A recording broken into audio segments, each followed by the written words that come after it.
చిత్రవదకు స్వాగతం మిత్రులారా. ఈరోజు వాయిదాలోనండి ఒక జంట కథ మన ఇళ్లలో రోజు జరిగే సంఘటన అండి. దాని గురించి వాళ్ళ మధ్యన జరిగిన పరిస్థితి ఎలా ఉందనేది చూద్దాం. కృష్ణా జిల్లాకు చెందిన ఒక జంట, ఏదో ఒక పేరు అనుకోవాలి కాబట్టి మనం కార్తీక్ శ్రావణి అనుకుందామండి. కేవలం ఏదో నోటుకొచ్చిన పేరు చెప్తున్నాను, ఒరిజినల్ పేర్లు కాదు. కొత్తగా పెళ్ళయింది. అబ్బాయి ఇక్కడ హైదరాబాద్లో ఏదో ఫ్లాట్ రెంట్కి తీసుకున్నాడు. ఆయన వాళ్ళ పెద్దవాళ్ళు వచ్చారు, ఇంట్లో కావాల్సిన ఫర్నిచర్ అది కొనిపెట్టి అంతా సెట్ చేసి వాళ్ళు వెళ్ళిపోయారు. యువజంట, ఆ సరదాలు, ఆ ఉత్సాహం ఉంటుంది కదా. అందరిలో లోపాలు ఉన్నట్టే వీళ్ళకి కూడా ఒక లోపం ఉంది. ఏంటది? కాకపోతే ప్రాబ్లం ఏంటంటే ఇద్దరికీ ఒకటే లోపం ఉంది. ఏంటది? ముక్క మీద కోపం. చిన్న చిన్న విషయాలకు గొడవ పడతారు, 2 రోజులు మాట్లాడుకోరు ఒకరితో ఒకరు. అంటే ఉదాహరణకి ఏదో ఒక విషయంలో వాళ్ళకి సంబంధం లేని ఎవరో సెలబ్రిటీస్ విషయంలో ఇద్దరు వేరే వేరే స్టాండ్ తీసుకున్నారు. సో ఆర్గ్యుమెంట్ జరిగింది వీళ్ళిద్దరి మధ్యన, కోపాలు వచ్చాయి. అలా కోపం వచ్చినప్పుడు వీళ్ళ ఇంట్లో పరిస్థితి ఎలా ఉంటుందంటే ఆయన పని ఆయన చేసుకుంటూ ఉంటారు, ఒకరితో ఒకరు మాట్లాడుకోరు. ఆవిడ లంచ్ అంటుంది, ఆయన వస్తారు తినేస్తారు, ఇద్దరు కలిసి కూర్చునే తింటారు కానీ మాట్లాడుకోరు. ఆయన ఆఫీస్కి వెళ్తుంటే తన బాక్స్ ఇస్తుంది, ఆయన తీసుకుని వెళ్ళిపోతాడు. ఒక థ్యాంక్స్ చెప్పడం కానీ నేను వెళ్ళొస్తా అని చెప్పడం కానీ ఉండదు. కానీ లంచ్ టైంలో ఆయన ఆఫీస్కి వెళ్ళి లంచ్ చేసావా, భోజనం చేసావా అని మెసేజ్ చేస్తారు. ఆవిడేమో మరి మీరు అంటుంది. నెక్స్ట్ 2-3 మెసేజ్లు అవుతాయి. తర్వాత ఇవాళ కూర చాలా బాగుందని మెసేజ్ పెడతాడు. అంతే, మళ్ళీ చక్కగా కలిసిపోతారు. సాయంత్రం వచ్చాక ఇద్దరు నవ్వేసుకొని కలిసి కూర్చుని కాఫీ తాగేస్తారు. చాలామంది జంటల మధ్యన సహజంగా జరిగేది ఇది, అవునా? సో వాళ్ళ కొత్త కాపురం ఇలా జరుగుతూ ఉండగా ఒక వారం అండి వాళ్ళకి ఒక లాంగ్ వీకెండ్ దొరికింది. సో వాళ్ళిద్దరూ ఎక్కడికో బయటికి వెళ్దామని చెప్పి ట్రిప్ ప్లాన్ చేసుకున్నారు. అంటే గురువారం హాలిడే వచ్చింది, శుక్రవారం ఆయన సెలవు పెడతా అని చెప్పారు. 4 రోజులు దొరుకుతుంది కదా వాళ్ళకి ఎక్కడికైనా బయటికి వెళ్ళడానికి. గురువారం ఉదయాన్నే ఆయన పొద్దున్నే హైదరాబాద్ ఎక్కడో దగ్గర ప్లేస్ అనుకున్నారు. వాళ్ళు లేచి వాళ్ళు రెడీ అవుతున్నారు. ఆవిడేమో ట్రిప్ కోసం ఏదో ప్యాక్ చేస్తున్నారు, ఆయన ఏమేదో ముఖ్యమైన ఈమెయిల్స్ ఏవో పెట్టాల్సి ఉంటాయని ఆ పనిలో ఉన్నారనమాట. ఈ లోపు ఎవరో కాలింగ్ బెల్ కొట్టారు. వెళ్ళి చూస్తే ఆ అమ్మాయి శ్రావణి ఉంది కదా, ఈ అమ్మాయి వాళ్ళ పెదనాన్నగారు వాళ్ళ ఫ్యామిలీ వచ్చారు. ఎవరెవరు వచ్చారు? శ్రావణి వాళ్ళ పెదనాన్న, పెద్దమ్మ, వాళ్ళ కూతురు, ఆవిడ భర్త, అంటే వాళ్ళ పెదనాన్న, పెద్దమ్మ, కూతురు, వాళ్ళ కూతురు, అల్లుడు, వాళ్ళ పిల్లలు. రైట్, అప్పటికి 6 అయ్యారు. వాళ్ళందరినీ తీసుకొచ్చింది ఎవరు? శ్రావణి వాళ్ళ అన్నయ్య. అంటే ఈ అమ్మాయి పెదనాన్న కొడుకు, ఇక్కడ హైదరాబాద్లోనే ఉంటాడు ఆయన కూడా. ఏంటి పెట్టుకుంటూ వచ్చారు అంటే వాళ్ళకి ముందు కంగారు పడ్డారు వీళ్ళిద్దరు, వైఫ్ అండ్ హస్బెండ్. వాళ్ళకి వెల్కమ్ చెప్పారు. ఎప్పుడు వచ్చారు ఏంటని అడిగితే వాళ్ళేమో ఎక్కడో పల్లెటూరులో ఉంటారని వాళ్ళు హైదరాబాద్ వచ్చి 3 రోజులు అయిందట. అంటే ముందు వీకెండ్కి వచ్చారు వాళ్ళు హైదరాబాద్కి. వాళ్ళ అబ్బాయి ఇంట్లో ఉన్నారు. ఇప్పుడు వీళ్ళ ఇంటికి వచ్చారు. సరే, వీళ్ళిద్దరూ ఈ భార్యాభర్త, ఈ శ్రావణి, ఈ కార్తీక్, వీళ్ళిద్దరూ ఈ జంట వాళ్ళిద్దరూ ముందు అందరూ వచ్చిన వాళ్ళందరినీ పలకరించారు. అంత పొద్దున్నే వచ్చారు కదా, 7:30 కల్లా వచ్చారట. వాళ్ళు బ్రేక్ఫాస్ట్ చేసి ఉండరు ఖచ్చితంగానే. వాళ్ళని కూర్చోమని చెప్పి ఆవిడ టీ పెట్టే పనిలో ఉంది, ఆయన ఏమో బయటికి వెళ్ళి టిఫిన్ తీసుకొస్తా అని చెప్పి వెళ్ళాడు. అక్కడ అమ్మాయి ఇబ్బందిలో పడింది. వాళ్ళు ఏంటి 2 రోజులు ఉందామని వచ్చారా, లేకపోతే కొంతసేపు కూర్చుని వెళ్దామనా, అసలు వీళ్ళ ట్రిప్ గురించి చెప్పాలా వద్దా, చెబితే ఏమనుకుంటారు, ఈ ఆలోచనలు ఆవిడకు పక్కన టీ పెడుతుంది. కానీ ఈ లోపు ఆయన బయట నుంచి టిఫిన్స్ తీసుకుని వచ్చాడు. వాళ్ళు తిన్నారు, ఆ కబుర్లు ఈ కబుర్లు చెప్తున్నారు, కానీ వాళ్ళ ప్లాన్ ఏంటని చెప్పలేదు. వీళ్ళు అడగలేరు కదా. సరే, ఈ అమ్మాయి తన భర్త దగ్గరికి వచ్చి వాళ్ళిద్దరూ కొంచెం పక్కకు వెళ్ళి వాళ్ళు ఏం చేద్దాం మరి అంటే ఆయన దగ్గర కూడా సమాధానం లేదు. ఇప్పుడు వీళ్ళిద్దరూ అప్పుడే కదా అండి సంసార జీవితంలో అడుగు పెట్టింది. ఇలాంటి సిచ్యువేషన్ అలా డీల్ చేయాలి, ఏం తెలుస్తుంది వాళ్ళకి? వీళ్ళు బయలుదేరే టైం అవుతుంది, వాళ్ళు ఏమో ఏది క్లియర్గా చెప్పలేదు, వీళ్ళకి ఎలా అడగాలో తెలియడం లేదు. సరే, ఏదో ఒకటి అవుతుందిలే, మనం జస్ట్ ఆన్ రోడే కదా ప్లాన్ చేసుకుందని చెప్పి మన ట్రిప్ క్యాన్సిల్ చేసేద్దామని చెప్పి ఆయన క్యాబ్కి కాల్ చేస్తే వాడు లాస్ట్ మినిట్, బాబు అదేదో ప్రాబ్లం వచ్చిందిరా బాబు, మా ట్రిప్ క్యాన్సిల్ అయిందని చెప్పాడు. అవుట్ స్టేషన్ వాళ్ళు బుక్ చేసుకున్నారు. So half of the amount already pay చేశాడు ఆయన. వెనక్కి రాదు బాబు మీరు, ఎందుకంటే లాస్ట్ మినిట్లో చెప్పారు, కనీసం 2 గంటల ముందు చెప్పినా 50% వచ్చేది అని అనేది చెప్పాడు. దాట్స్ ఓకే, పోతే పోయిందని ఊరుకున్నాడు. ఈ లోపు ఆ చుట్టాలను తీసుకొచ్చిన అబ్బాయి, ఈ శ్రావణి వాళ్ళ అన్నయ్య అవుతాడు కదా, అతను ఏం చెప్పాడంటే వాళ్ళ అమ్మ నాన్న వాళ్ళ అక్క బావని ఇక్కడ వీళ్ళ ఇంటి దగ్గర వదిలేసి నేను వెళ్తున్నాను, వీళ్ళేమో మీ ఇంట్లో 2 రోజులు ఉంటారట అని చెప్పేసి వెళ్ళిపోయారు. అప్పుడే వీళ్ళకి ఒక క్లారిటీ వచ్చింది, ఓహో మా ఇంట్లో వీళ్ళు 2 రోజులు ఉంటారన్నమాట అని చెప్పి. సరే, సైలెంట్గా కార్తీక్ కిచెన్లోకి వచ్చి శ్రావణితో ఏమన్నాడంటే, మీ వాళ్ళు హైదరాబాద్ వచ్చి 3 రోజులు అయిందట కదా, మనకు మాట చెప్పాలి కదా, ఇలా మన ఇంటికి వద్దాం అనుకుంటున్నాం అని చెప్పి. అంటే ఈ అమ్మాయి అంటే గట్టిగా మాట్లాడొద్దండి, వాళ్ళు వింటే బాగోదు. సరే, 2 రోజులే కదా వాళ్ళు ఉంటామన్నది, ఉండి వెళ్ళిపోతారులే అంది. ఆయన కోపం వచ్చింది. చెప్పాను కదా, ముక్కు మీద కోపం వీళ్ళిద్దరికీ. బ్యాగ్ వేసుకుని నేను ఆఫీస్కి వెళ్తా అని చెప్పి స్టార్ట్ అయ్యాడట. ఆ రోజు హాలిడే, ఆఫీస్కి వెళ్తాను స్టార్ట్ అయ్యాడు. ఆ చుట్టాలేమో అదేంటి బాబు ఇవాళ హాలిడే అన్నారు కదా మీ వాళ్ళకంటే, ఈయన లేదండి మాకు యూఎస్ హాలిడేస్ ఉంటాయి, ఇండియా హాలిడేస్ ఫాలో అవ్వం మేమని చెప్పి ఆఫీస్ ఉందని చెప్పి బయటకు వెళ్ళిపోయాడు. మార్నింగ్ 10:30కి వెళ్ళిపోయాడు ఆయన. మధ్యాహ్నం నుంచి అమ్మాయి లంచ్ చేశారా అని చెప్పి, ఎక్కడున్నారని చెప్పి గంటన్నరకు ఒక మెసేజ్ పెడుతుంది. ఆ మెసేజెస్ ఆయన చూడలేదు, రెస్పాన్స్ కూడా ఇవ్వట్లా. సో చివరికి ఆయన బయటకు వెళ్ళిపోయాడు కదా, ఆయన లంచ్ చేశాడో లేదో తెలియదు, ఈవిడ ఇంటి దగ్గర ఏమీ తినలేదు. ఉంటుంది కదా ఆ కోపం, అది ఒక కోపమో తెలియదు, ఏమీ నిస్సహాయత, ఏమీ చేయలేని పరిస్థితి. ఆయన రాత్రి ఎప్పుడో 10 దాటిన తర్వాత ఇంటికి వచ్చాడు. నెక్స్ట్ 2 రోజులు కూడా ఆయన అలా ముభావంగానే ఉన్నాడు, సరిగ్గా మాట్లాడలేదు. ఈ శ్రావణితోనే కాదు వచ్చిన చుట్టాలతో కూడా సరిగ్గా మాట్లాడలేదు ఆయన. వాళ్ళతో సరిగ్గా లేడు కాబట్టి అమ్మాయికి కూడా కోపం వచ్చింది. జరిగింది ఏదో జరిగింది, ఇప్పుడు ఇలా ఉంటే వాళ్ళు ఏమనుకుంటారని చెప్పి మర్నాడు, అంటే అది ఫ్రైడే రోజు ఎలాగో ఆఫీస్కి వెళ్ళిపోయాడు. సాటర్డే రోజు వాళ్ళు వచ్చిన చుట్టాలు ఏమడిగారంటే, కార్తీక్ బాబు మమ్మల్ని గోల్కొండ కోటకి తీసుకెళ్తావా, గోల్కొండ ఫోర్ట్ చూపిస్తావా అని అడిగారు. వాళ్ళు తప్పదు కదా తీసుకుని వెళ్ళాడు. తర్వాత ఇక్కడ షాపింగ్ అన్నారు, తదిన భోజనం అన్నారు, అన్నీ అయినాయి. శనివారం ఆదివారం అయిందండి, ఆయన సోమవారం ఆఫీస్కి వెళ్ళిపోయాడు. అప్పటి వరకు ఉన్నారు వాళ్ళు, 2 రోజులు అన్నవాళ్ళు 3 రోజులు బాగానే ఉన్నారు. శుక్రవారం శని ఆది ఉన్నారు. సోమవారం పొద్దున్న ఆఫీస్కి వెళ్ళేటప్పుడు కూడా వాళ్ళు ఉన్నారు. ఆయన వెళ్ళాడు, ఇంటికి వచ్చారు, వాళ్ళందరూ వెళ్ళిపోయారండి. ఈయన ఆఫీస్ నుంచి ఇంటికి వచ్చేలోపు సోమవారం అందరూ వెళ్ళిపోయారు. కానీ శ్రావణి వాళ్ళ అక్క పిల్లలు, అంటే వాళ్ళ పెదనాన్నగారి మనవలు, వాళ్ళిద్దరూ వీళ్ళింట్లోనే ఉన్నారట. కార్తీక్ ఏమీ అడగలేదు, అదేంటి వాళ్ళు ఎందుకు ఉన్నారని చెప్పి. కానీ ఈ అమ్మాయి చెప్పాలి కదా, వాళ్ళ పెదనాన్న వాళ్ళ ఫ్యామిలీ అందరూ కలిసి షిరిడి ఎక్కడికో వెళ్తున్నారట, అందుకని పిల్లలు 2 రోజులు వీళ్ళ ఇంటి దగ్గర వదిలేసి వెళ్ళారు. సో అప్పటి వరకు ముభావంగా ఆయన శ్రావణితో, మీ పెదనాన్న వాళ్ళకి అసలు సివిక్ సెన్స్ లేదన్నాడట. అప్పటి వరకు ఏమీ అనలేదు ఒక్క మాట కూడా. ఆయన సడన్గా ఏమన్నాడంటే, మీ పెదనాన్న వాళ్ళకి బుద్ధి లేదని చెప్పాడు. ఈ అమ్మాయి కోపం వచ్చింది.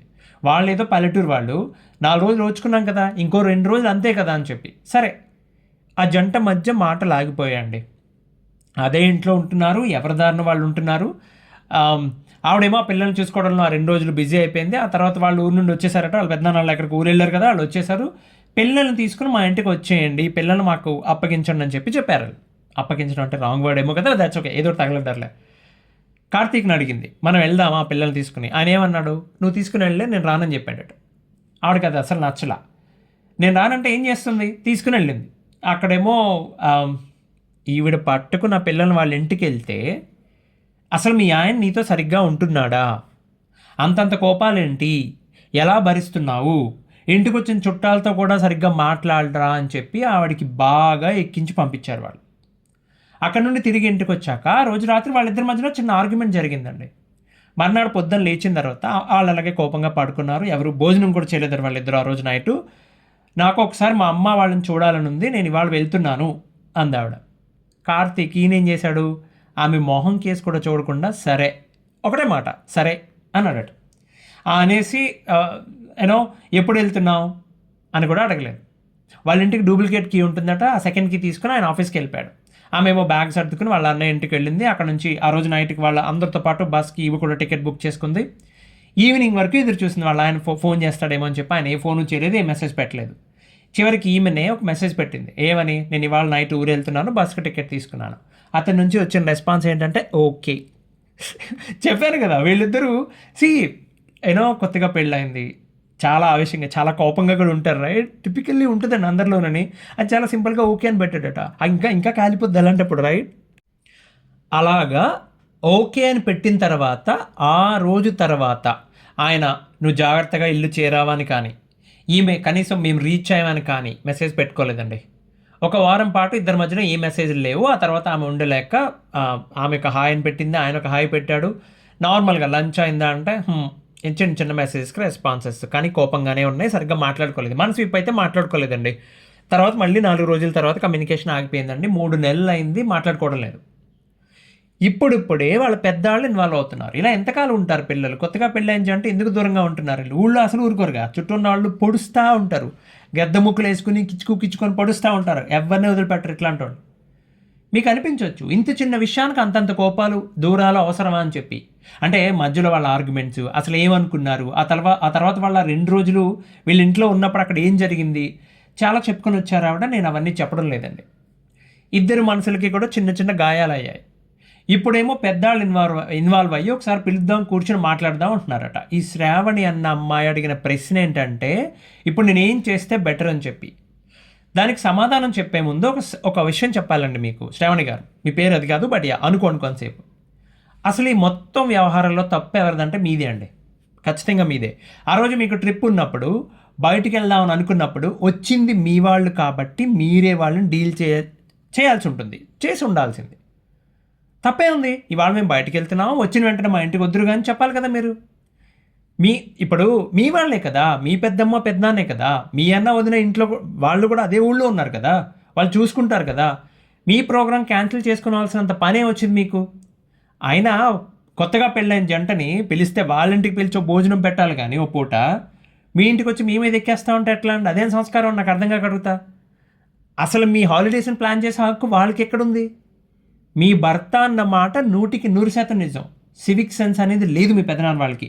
సరే, మీ పెదనాన్న వాళ్ళు వదిలేద్దామండి, వాళ్ళు పల్లెటూరు నుంచి వచ్చారు, వాళ్ళ అబ్బాయి ఉన్నాడుగా, వాడు గేదెలా ఎదిగాడు, చదువుకున్నాడు, భార్య పిల్లలు ఉన్నారు, ఆ మాత్రం తెలీదా? లాంగ్ వీకెండ్ వస్తే కొత్తగా పెళ్ళైంది అంటే ఏదో ప్లాన్ చేసుకుంటారని.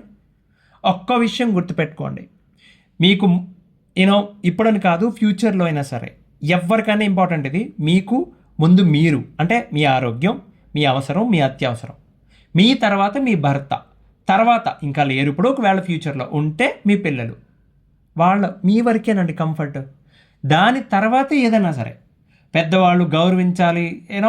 వాళ్ళకి మీరు ఆ రోజు నో చెప్పకపోవడం వల్ల చాలా పెద్ద ప్రైస్ పే చేస్తున్నారు కదా. ఈ రోజు నాడు మీరు మీ ఇంటికి వచ్చి మీ మీద పడి తిని మీ చేత మీ ఆయన చేత సేవలు చేయించుకొని మీ ట్రిప్ క్యాన్సిల్ అయింది కాకుండా, మీ ఇద్దరి మధ్యన గొడవ కారణమైంది కాకుండా, మీరు వాళ్ళ ఇంటికి వెళ్తే మీ భర్త మీద ఏది పడితే అది మాట్లాడతారా? కొత్తగా పెళ్ళైన పిల్లకి చెప్పాల్సిన మాట్లాడవి. క్షమించండి అమ్మ ఇలా అంటున్నందుకు. వాళ్ళకి అసలు వయసు పెరిగింది తప్ప బుద్ధి శూన్యం. అసలు ఏం మాట్లాడతారండి? పెదనాన్న అంటే తండ్రి తర్వాత, రైట్? తండ్రి తండ్రి కంటే ఎక్కువ బాధ్యతగా ఉండాలి. ఏం మాట్లాడాలి మహా అయితే? ఏమ్మా బాగుంగా ఉన్నారేంటి, మీ ఇద్దరు బాగానే ఉంటున్నారా, కోపం తెప్పించుకమ్మా, జాగ్రత్తగా ఉండండి అమ్మా, ఇలాంటివన్నీ సహజం రా నాన్న, ఇలా చెప్తారు అంతేనా? ఎవరన్నా పెద్దవాళ్ళు అంటే అంత చిక్కిపోయేంటరా, భోజనం అది బాగా చేయండి, మీ ఇంటికి వచ్చేసామే, 6 వచ్చేసాం, అనవసరంగా ఎట్లా పిల్లలు ఇబ్బంది పడి ఉంటారేమో, ఇట్లా మాట్లాడాలి. మనసుకు శాంతంగా ఉంటుంది. మా ఆయన చెప్పింది కరెక్టేనేమో అని అనిపిస్తుంది ఆ పిల్లకి. ఇది వదిలేసి అసలు వాళ్ళ ఇంటెన్షనే కరెక్ట్గా అనిపించట్లేదండి నాకు. సరే అండి, అవన్నీ వదిలేద్దాం. ముందుగా మీరు నిజాయితీగా మీ వైపున ఉన్న తప్పులు కూడా చాలా చక్కగా చెప్పారు, ఒప్పుకున్నారు అది తప్పే అని. దానికి మిమ్మల్ని అభినందిస్తున్నాను. మీ భర్త మిమ్మల్ని ఎప్పుడన్నా చేయి చేసుకోవడం కానీ విపరీతమైన కోపం ప్రదర్శించడం చేశారా అని నేను అడిగితే లేదు, అసలు అలాంటి పని చేయరు అని చెప్పి ఆయన గురించి చాలా చక్కగా చెప్పారు. థ్యాంక్ యూ సో మచ్ దానికి అంత చక్కగా రెస్పాండ్ అయినందుకు. ఓకే, అలాగే మీరు చేసిన అత్యుత్తమ మంచి పని, ఒక చెడ్డ పని, 2 ఉన్నాయి. ఏంటి తెలుసా?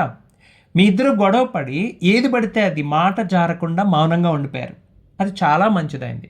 ఇక చెడ్డ పని ఏంటంటే ఇప్పటికే చాలా ఎక్కువ కాలం పాటు మౌనంగా ఉండిపోయారు. అది ఇక చాలు, అది చాలా చెడ్డ పని, రైట్? ఇప్పుడు మీరు అడిగారు కాబట్టి పెద్దవాళ్ళు కూర్చోవడం, మాట్లాడడం ఇవన్నీ వద్దమ్మా.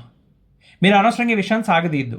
మీ ఆయనకు ఒక మెసేజ్ పెట్టండి, మిమ్మల్ని మిస్ అవుతున్నాను, మిమ్మల్ని వదిలి ఉండటం చాలా హర్టింగ్గా ఉంది, మీరు నన్ను తిట్టాలి అనుకుంటే తిట్టేయండి, కానీ ఈరోజు బయలుదేరి వచ్చేస్తున్నానని ఒక మెసేజ్ పెట్టి రిప్లై కోసం కూడా ఎదురు చూడొద్దు, బయలుదేరి మీ ఇంటికి మీరు వెళ్ళిపోండి. అదేంటి, ఇద్దరం ఎంతో కొంత తప్పు చేశాం కదా, నేనెందుకు తగ్గాలి, అలా చేస్తే లోకు అయిపోతానేమో అని మీకు అనిపించవచ్చు ఎక్కడో ఒక మూల. కానీ మీరు చేస్తున్న పని మీకు బలం అవుతుంది, మీకు స్ట్రెంగ్త్ అవుతుంది.